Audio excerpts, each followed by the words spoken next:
Se eu fosse um desenvolvedor júnior que já estaria empregado hoje, será que eu faria algumas coisas diferentes para acelerar o meu crescimento e ganhar mais confiança e, claro, me destacar no meu time? Então, este vai ser o tema do vlog de hoje. Eu vou passar algumas dicas para vocês e eu vou me ver no passado, porque no passado eu errei muito e eu não tinha ninguém que falasse isso para mim.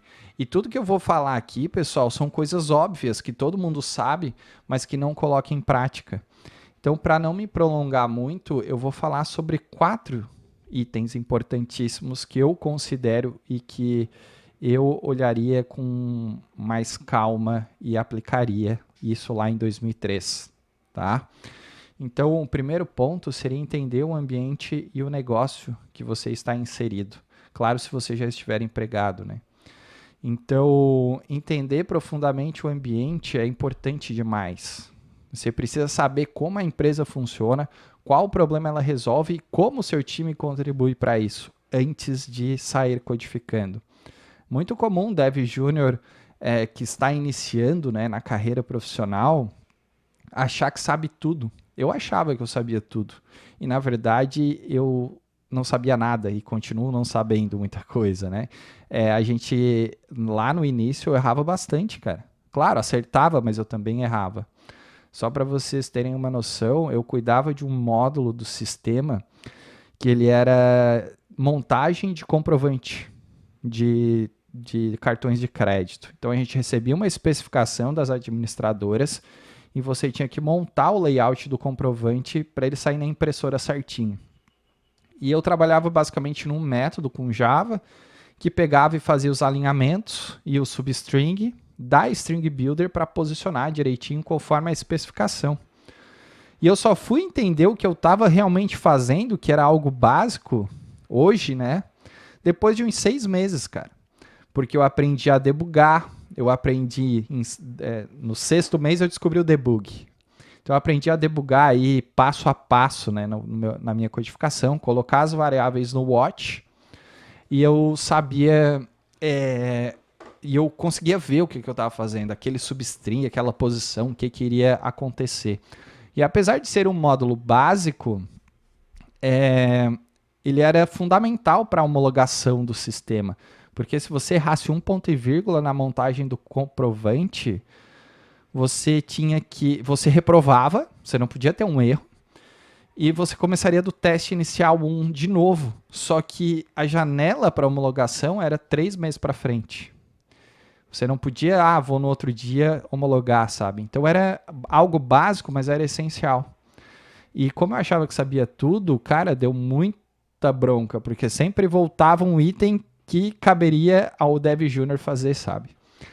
E voltando ao entender o ambiente e o negócio, isso vai te facilitar muito lá na frente. Você vai entender a dor do cliente sabendo disso, tá? Você não tem como você sair programando sem entender o que tu está fazendo. Às vezes o programa funciona, é o que eu estou querendo dizer. Às vezes você sai codificando, o programa funciona, só que lá na frente tu precisa fazer uma integração, precisa ajustar e tu não sabe. Entendesse? Então, esse é o primeiro ponto importante que eu quero frisar aqui. O segundo ponto seria aproveitar o conhecimento do time. Dev Júnior, geralmente, ele fica na dele, né? Ele tem medo. Ele tem medo de perguntar, ele tem medo de questionar os outros desenvolvedores. E o que eu faria se eu fosse um estudante hoje seria aproveitar ao máximo da pessoa que está ali com mais experiência, né? Se ela está ali, se ela é um dev pleno, se ela é um dev sênior, é porque ela estudou durante um longo período. Não existe dev sênior de 2 anos, não existe. Então, aproveita o conhecimento do time, aprendam com ele, analise o código dele, vê como ele documenta, vê se ele segue o template, a indentação da documentação da empresa, saca? Usa isso a teu favor. Usa isso. Olha a documentação. Tá? Terceira dica, melhorar a comunicação e a colaboração. Acho que a comunicação vai se tornar um diferencial. Mas como é que você melhora isso? né? Então eu vou dar uma outra diquinha aqui. Quando tu for pedir ajuda para alguém do teu time, explique para ele o que você já tentou fazer. Mostre esforço antes de pedir suporte. Essa é a chave do jogo. E tente, tá? Porque tem gente que vai lá, tenta uma vez, não conseguiu, já pede ajuda. Isso não é legal. Tente, cara. Tente aprender, olhe os exemplos, olhe a documentação. Faça e quando for pedir ajuda, mostre o que tu fez. E se você resolver o problema, documente isso e explique para o time, tá? Porque provavelmente, se você for olhar o teu código 2 meses depois, você vai conseguir construir ele de uma melhor maneira. Ninguém codifica igual, tá? Ele nunca está perfeito, beleza? Então, melhore a comunicação e a colaboração com o seu time. Quarto ponto seria ser proativo no aprendizado. Isso significa o quê? Virar a pirâmide. Ah, Matheus, como assim virar a pirâmide? Bom, vou explicar. Como os seres humanos, nós temos prioridades, que se a gente colocar numa pirâmide, nós vamos ter 3 prioridades. A primeira, saúde, família e a última, trabalho. Algumas pessoas colocam família, saúde e trabalho. Você precisa saber quando inverter essa pirâmide. Inverter como? Trabalho, saúde e família. E eu acho que a hora certa de tu inverter esta pirâmide seria enquanto você está como desenvolvedor júnior. Porque geralmente o desenvolvedor júnior é um pouquinho mais jovem, ele está gostando do que faz, ele gosta das tecnologias, enfim, ele quer aprender, então é a hora de você virar a pirâmide e focar no trabalho. Eu quero deixar bem claro aqui, trabalhar é aprender, mas não dependa só do que a empresa te ensina. Então, ser proativo é isso. Vire a pirâmide, melhore as suas habilidades técnicas e não técnicas.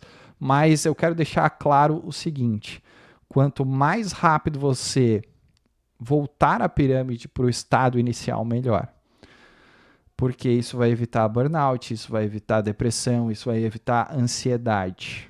Por isso que eu estou falando que enquanto dev júnior, que você está ali, né, na flor da idade, seria legal virar essa chave, tá? Isso é importante, beleza? E eu acho que depois destas 4 dicas, a única coisa que eu faria de diferente seria estudar os conceitos iniciais da linguagem e pegar o beabá dela, tá? Depois de 4 dicas que não mexam com linguagem, eu estudaria ela. Mas eu estudaria a linguagem que a minha empresa utiliza. Se ela utiliza Spring Boot, foque em aprender Spring Boot. Se ela utiliza PostgreSQL, foque em PostgreSQL. Não vá atrás de MongoDB, de NoSQL, de Oracle. Foque na linguagem que vai pagar o teu salário. Se aprofunde nela. Tenha um conhecimento dela. E conheça as IDEs que vão te facilitar a sua codificação. Beleza?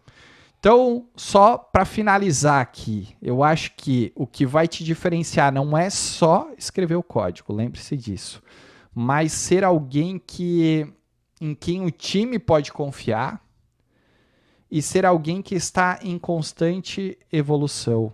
E daí, o meu próximo vídeo vai ser o que eu faria se eu fosse desenvolvedor pleno. Beleza? Eu acho que é isso. Esse é o nosso primeiro vlog. Eu desejo tudo de bom para vocês em 2025. Vou tentar trazer mais vídeos como esse aqui no canal. Espero que vocês tenham gostado. Se você gostou, curta e compartilha. E até o próximo. Valeu, pessoal.